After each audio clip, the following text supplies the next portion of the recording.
दोस्तों, आपके लिए लाए हूँ फिर से एक हॉरर फिल्म स्टोरी। तो कहानी की स्टार्टिंग में हमें ये समझता है कि 6 दोस्त एक जंगल में ट्रैकिंग के लिए गए, मगर उनमें से एक ही वापस आया, बाकी 5 मर गए। जो बचा हुआ है राजा, जो अपने इंटरव्यू में कह रहा था, हम 6 लोग ट्रैकिंग पर गए डॉक्यूमेंट्री करने। हमारा दोस्त डीजे भी आया था। एक कैमरा पुलिस को देता है। अब वो पुलिस राजा से कहता है, ये कैमरा में शूट की गई डॉक्यूमेंट्री हम पब्लिक को दिखाए क्या? तब वो कहता है, हाँ क्यों नहीं, डीजे का तो सपना ही था ये। अब दिखाया जाता है डॉक्यूमेंट्री। डॉक्यूमेंट्री की स्टार्टिंग में दिखते हैं 3 दोस्त जो एक दूसरे से बातें कर रहे हैं। दोस्तों में जो मज़ा मस्ती चलती है उस टाइप की। इनका प्लान बनता है ट्रैकिंग पे जाने का। दूसरे दिन जंगल में ये लोग जाने के लिए तैयार होते हैं। अब दूसरे दिन सुबह ये 6 लोग निकलते हैं जंगल की ओर ट्रैकिंग और डॉक्यूमेंट्री के लिए। तभी रास्ते में मिलते हैं राजा के फादर, जो इन 5 से कहते हैं, ये लड़के ने मुझे बहुत तंग किया है, इससे जंगल में ही छोड़ कर आओ। अब ये 6 लोग आते हैं जंगल के फॉर्म पर, क्योंकि यहाँ तक आते आते शाम हो गई थी। अब ये लोग रात बिताने यही रुकते हैं। रात में ट्रूथ एंड डेयर का गेम खेलते हैं। अब सुबह ये लोग नदी पार कर कर जंगल में आते हैं। बहुत मस्ती करते हुए आगे बढ़ते हैं, इस बात से बेखबर कि इनकी आगे मौत है। अब ये लोग एक पहाड़ पर चढ़कर देखते हैं दूसरे पहाड़ को, और डीजे कहता है, हम उस पहाड़ पर चढ़ेंगे। लाला कहता है, यार वो बहुत दूर है, मुझे डर लग रहा है, हम यही थोड़ी दूर जाकर चिल कर कर वापस आते हैं। तब सीड और राजा लाला पर हंसते हैं, कहते हैं, 2 लड़कियां हैं हमारे साथ, वो नहीं डर रही, तू क्या नामर्द की तरह डर रहा है। लाला गुस्से में निकलता है उनके साथ, मगर सीड का फ्लैग लाला कहीं दूर फेंक देता है। अब ये फ्लैग ढूंढते ढूंढते ये लोग मेन रोड से साइड के रोड में चलते हैं, मगर इस रास्ते पर बहुत ही अच्छी गुफाएं दिखती है। ये गुफा में जाते ही मस्ती करते हैं, बहुत मस्ती भी करते हैं, फ़ोटोशूट करते हैं और डीजे डॉक्यूमेंट्री करता है। तब तक ये थोड़ा और रेस्ट करते हैं और फिर से चल पड़ते हैं ट्रैकिंग के लिए। बहुत मज़ा आता है इन्हें। ये लोग और दूसरे पहाड़ की ओर चल रहे थे। राजा को बहुत चिढ़ाते हैं। शेर कहता है, अकेले जंगल में इधर उधर मत जाओ यार, नहीं तो गुम जाओगे।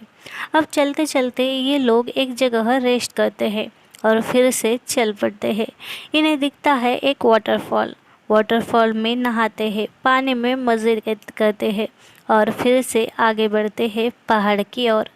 अब ये लोग यहीं से पानी की बोतलें भर लेते हैं, क्योंकि आगे पानी मिलने वाला नहीं था। ये भी राजा कहता है, यार अब शाम हो गई और भूख भी लगी है, हम यही कैंप लगाते हैं और खा भी लेते हैं। अब ये लोग एक पेड़ के पास की जगह साफ करते हैं कैंप लगाने। यह पेड़ बड़ा अजीब था। इस पर पत्ते तो थे नहीं, पर इस पेड़ पर लटकी थी इंसानी खोपड़ियाँ और डरावनी कपड़ों की बहुत सी गुड़ियाँ। ये लोग उस पेड़ को इग्नोर कर वहीं पर कैंप लगाते हैं। अब रात भी हो गई थी। ये लोग वही आराम करते हैं, मगर डीजे डॉक्यूमेंट्री शूट करने में लग जाता है। अब डीजे और सीड पानी लाने जाते हैं। अब झरने के पास सीड बॉटल भर ही रहा था। तब डीजे को ऐसा लगता है मानो उसके पीछे कोई है। वो सीड कहता है, मुझे भी डर लग रहा है यार। अब ये लोग मैगी बनाते हैं, थोड़ा सा डांस करते हैं और आग जलाकर बैठते हैं।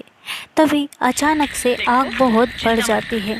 प्रिया कहती है, यार जैसे ही भगवान का नाम लिया आग कितनी बढ़ गई।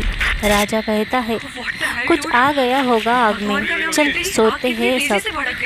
अब आधी रात में सीड कैमरा बंद कर सोता है, मगर आधी रात में कैमरा अपने आप चालू होता है और वहाँ पड़ी बियर की बोतल अचानक से फूट जाती है। अब सुबह सीड उठता है, कहता है यहाँ कोई जानवर आया था शायद, देख बोतल फोड़ दी उसने। अब डीजे और सीड उठते हैं और डॉक्यूमेंट्री शूट करते हैं। तो सीड उस पेड़ पर लटकी गुड़िया छूना चाहता है, मगर डर कर वो हाथ पीछे कर लेता है। अब ये लोग जंगल में घूम रहे थे, मगर तभी कोई बहुत डरावनी आवाज़ सिद्धार्थ को बुला रही थी। वो सिद्धार्थ सिद्धार्थ करके पुकारती है। ऐसा लगता है मानो कोई चुड़ैल है यहाँ पर। अब सुबह 7 बजे थे। तभी सब लोग उड़ जाते हैं और राजा को उठाते हैं, मगर राजा को बहुत तेज बुखार था, उसे उठकर बैठा भी नहीं जा रहा था। वो लोग डर जाते हैं। डीजे कहता है इसे दवाई खाकर आराम करने दो, हम लोग उस पहाड़ पर जाकर जल्दी से आते हैं। लाला कहता है नहीं यार, इसे अकेला कैसे छोड़े। मगर राजा कहता है मैं आराम करूँगा, तुम लोग जाओ और जल्दी वापस आओ। अब राजा यहीं था और ये 5 लोग उस पहाड़ की ओर बढ़ते हैं। लाला कहता है यार मुझे डर लग रहा है, ट्रैक रहने देते हैं, हम लोग वापस चले जाते हैं। सब लोग लाला का मजाक उड़ाते हैं। इन 6 लोगों में लाला बहुत ही फनी था। अब ये 4 लोग आगे जाते हैं और डीजे कहता है वॉशरूम के लिए रुकता हूँ, तुम लोग जाओ। डीजे वॉशरूम के लिए थोड़ी दूर जाता है, बैग और पानी की बोतल के पास कैमरा रखता है। अब यहाँ ऐसा लगता है मानो किसी ने बोतल कैमरा की ओर फेंकी हो। डीजे वापस आता है, मगर उतना ध्यान नहीं देता। उसे लगता है कैमरा ठीक से रखा नहीं, इसलिए गिर गया होगा। कैमरा साफ करता हुआ वो भी इन लोगों को ज्वाइन करता है। अब ये लोग पहाड़ की चोटी पर आ जाते हैं और डीजे वहाँ से जो खोपड़ी लाया था वो खोपड़ी एक बाम्बू पर लटका देता है और कुछ फ़ोटो क्लिक करते हैं। तभी वो खोपड़ी पहाड़ से नीचे गिर जाती है। ये लोग उसे देख रहे थे। तभी वहाँ पर रखी बैग अपने आप जल जाती है। डीजे कहता है धूप की वजह से आग लग गई होगी, चलो। लाला कहता है यार खाने का सारा सामान जल गया, अब क्या खाए हम। सिड़ कहता है अब तो वापस जाना ही है, चल। और ये लोग वापस राजा की ओर निकलते हैं, मगर रास्ते में ही राजा की चीख इन्हें सुनाई देती है। वो चीख रहा था, बचाओ बचाओ कह रहा था। ये लोग मेन रोड छोड़ जंगल में इधर उधर बिखरते हैं। राजा की आवाज़ बंद होती है। तभी सिमरा कहती है यार ये राजा की आवाज़ थी ही नहीं, यहाँ कुछ तो है। हम जब से यहाँ आए हैं कुछ अजीब सी वाइब्स आ रही है, हमें तुरंत यहाँ से निकलना होगा, जल्दी करो। अब सीड कहता है यार तुम कुछ भी मत कहो, चुप रहो, ऐसा कुछ भी होता नहीं। प्रिया कहती है हाँ यार वो आग कैसे अचानक से भड़की थी, राजा भी बीमार हो गया और ये उसकी चिल्लाने की आवाज़, ये सब क्या है। लाला भी कहता है हाँ ज़रूर कुछ है यहाँ। सिड़ कहता है चलो मेरे हाथ में ये डब्बा है, मैं यहाँ रखता हूँ, अगर यहाँ कोई भूत प्रेत है तो वो आए और इस डब्बे को लात मारे, अगर नहीं तो चुपचाप घर चलो, खामखा डरते हो। तभी अचानक से डब्बा जोर से ऊपर उछलता है, मानो किसी ने उस पर लात मारी हो। अब ये सब डर कर भागते हैं। सिड़ कहता है हम कब से भाग रहे हैं, किधर जा रहे हैं, इतना भाग कर भी हम कहीं नहीं पहुँचे। ये लोग थक कर एक जगह बैठ जाते हैं, फिर से चलना शुरू करते हैं और प्रिया कहती है यार रुक जाओ, अगर हम सही रास्ते पर चलते तो कैंप तक पहुंच गए होते। सीड़ कहता है यार राजा भी वहाँ अकेला है। लाला कहता है उसको नीचे जाने का रास्ता पता है, फंसे तो हम लोग। अब सीन शिफ्ट होता है राजा पर, जो इनकी हकीकत पुलिस से कह रहा था। वो कहता है मैं 10 बजे उड़ गया, तभी ऐसा लगा कोई मेरे पैर खींच रहा है, मुझे लगा मेरे दोस्त वापस आ गए, पर वहाँ कोई नहीं था। अजीब सी आवाज़ें आ रही थी, किसी की चिल्लाने की आहट हो रही थी। कोई चलकर मेरे पास आ रहा है ऐसा मुझे लग रहा था। मैं डरता हुआ वहीं बैठ गया, मगर बहुत टाइम हुआ फिर भी दोस्त वापस नहीं आए, इसलिए मैं 3 बजे वहाँ से निकल आया। कॉटेज पर आकर सबको ये बात बताई। सब लोग उन्हें ढूंढने निकले जंगल में। अब यानी राजा इनके साथ गया ही नहीं था, इसलिए वो बच गया। अब दिखाया जाता है फिर से जंगल में जो ये 5 लोग वहाँ बैठे हैं, वो घूम रहे हैं और रास्ता ढूंढ रहे हैं, मगर उन्हें कुछ रास्ता दिख ही नहीं रहा। अब लाला डिप्रेशन में आ जाता है और इन लोगों को कोसता है, कहता है बहुत शौक था ट्रैकिंग का, मैंने कितनी बार बोला वापस चलते हैं पर नहीं, यहाँ कौन आएगा मदद करने, मेरा मरो सब लोग। अब ये चारों भी लाला पर चिल्लाते हैं, चुप बैठने को कहते हैं। अब रात हो गई थी, मगर ये लोग अभी तक यहीं भटक रहे थे। ये थक कर एक जगह आग जलाकर आराम करने लगते हैं और सो भी जाते हैं। तभी आधी रात में डीजे की आँख खुलती है। कोई उसे आवाज़ दे रहा था। वो सबको उठाता है और फिर से आवाज़ आती है। कोई सिमरा कहकर पुकारता है। अब ये लोग बहुत डर गए थे। इन्हें कुछ समझ नहीं आता। सिर चारों ओर बैटरी घुमाकर देखता है, मगर प्रिया कहती है यार मेरे पीछे कोई है, और ये सब लोग भागते हैं। फिर से थक कर रोते हुए एक जगह बैठ जाते हैं और वहीं बैठे बैठे इन्हें नींद लग जाती है। सब लोग नींद में थे। तभी ऐसा लगता है डीजे के पीछे से कोई आकर उसे मारा हो। डीजे दर्द से कराहता है। सब लोग उसे देखते हैं। वो कहता है यार जैकेट निकालो। ये लोग उसका जैकेट निकाल कर देखते हैं। उसके पीठ पर एक हाथ का निशान था। ये लोग उसे कुछ बताते नहीं, पर चारों बहुत डरते हैं। डीजे को बहुत दर्द हो रहा था। वो दर्द से कराहते बैठता है और सब लोग इधर उधर देखते बैठ जाते हैं। अब सुबह होती है तो ये लोग देखते हैं जब रात में वो जहाँ आग लगा जला कर बैठे थे वहाँ 5 पत्थर रखे हुए थे। तब लाला कहता है यार ये पत्थर तो लाश दफना कर उस पर रखते हैं, ये यहाँ कैसे और किसने रखे होंगे। तब जब ये सुबह फिर से रास्ता ढूंढने निकलते हैं, ये लोग भूखे थे और चलकर बहुत थक भी गए थे। प्रिया चक्कर आकर गिर जाते हैं। अब सीड और लाला पानी ढूंढने जाते हैं और डीजे इधर प्रिया और सिमरा के साथ बैठा था।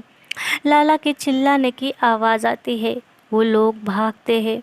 इधर प्रिया अकेली थी तो अचानक हवा में उड़ती है। ऐसा लगता है किसी ने उसे हवा में उठाया हो। सब लोग वापस आते हैं और प्रिया को होश भी आता है। ये फिर से चलने लगते हैं। इनके पास पानी तक होता नहीं और बहुत चलने के बाद ये लोग फिर से वहाँ आते हैं जहाँ उन्होंने डब्बा रख कर कुछ है क्या देखा था। यानी दूसरे दिन भी ये लोग वहीं पहुँचे थे जहाँ से इन्होंने डर कर स्टार्ट किया था। अब ये हार कर बैठ जाते हैं, सोचते हैं हम लोग सब मर जाएंगे। अब लाला एक पेड़ पर चढ़ता है और कहता है रास्ता तो दिख ही नहीं रहा यार। तब लाला ऊपर से उतरता है और कहता है चलो रास्ता इस तरफ है। रास्ता मिलने की खुशी में ये लोग भागते हैं। रात होती है मगर अभी भी ये चल रहे थे। लाला और डीजे बात करते करते चलते हैं। थोड़ी देर इन्हें राहत मिली थी। अब लाला अचानक से कुछ अजीब सी हरकतें करता है। एक पेड़ पर सिर घिसता है। डीजे जब आवाज़ देता है तो उसका चेहरा बहुत ही डरावना दिख रहा था और वो अजीब सी बातें कर वहाँ से भाग जाता है। लाला अब गुम हो गया था। डीजे उसे बहुत ढूंढता है पर लाला कहीं नहीं दिखता। अब ये चारों लाला को ढूंढते हैं मगर वो मिलता नहीं। रात होने के कारण ये थक कर वहीं सो जाते हैं। अब ये चारों एक जगह सोते हैं तो आधी रात में कोई सिमरा का गला दबाता है, ऐसा लगता है, और उसे कोई शक्ति खींच कर ले जाती है। अभी लोग उसे ढूंढते हैं। बहुत ढूंढने के बाद सिमरा एक जगह मिलती है। प्रिया कहती है, सांसें चल रही है इसकी, चलो यहाँ से इसे ले चलते हैं। अब प्रिया कहती है, हम नहीं बचेंगे यार। सीढ़ी सिमरा को उठाकर चलता है और अचानक से उसके पैर में चोट आती है। लाइट भी बंद हो गई थी और लाइट चालू होती है तो हमें दिखता है लाला एक पेड़ पर लटका हुआ है। डीजे कहता है, हम आ गए जगह पर। ये लोग वहाँ पहुँच जाते हैं जहाँ इन्होंने कैंप लगाया था, राजा को छोड़ा था। राजा यहीं से वापस चला गया था। अब प्रिया कहती है, यार हम लोग यहाँ से वापस जाते हैं। मगर सीढ़ कहता है, नहीं, यहीं आराम करते हैं, सुबह जाएंगे, अब हम सेफ है। और ये वहीं पर सोते हैं। आधी रात में डीजे को कुछ होता है। डीजे को दर्द हो रहा था। डीजे को देख प्रिया उसे पानी देती है, मगर बोतल में पानी नहीं था। अब वो डीजे को लेकर पानी की जगह जाती है। इधर सिमरा उठती है और अजीब सी हरकतें करती है। ऐसा लगता है मानो उसके अंदर कोई आत्मा हो। वो चलते हुए कहीं जाती है और एक बड़ा सा पत्थर लाकर सोए हुए सीढ़ के मुंह पर फेंक देती है। सीढ़ वहीं पर तड़प कर मर जाता है और सिमरा एक चाकू लेकर खुद का गला काट देती है। यानी अब बचे सिर्फ दो लोग, डीजे और प्रिया। कुछ देर बाद डीजे अकेला वापस आता है। इन दोनों को देख बहुत रोता है और तभी वही आवाज़ आती है जो डीजे को पुकार रही थी।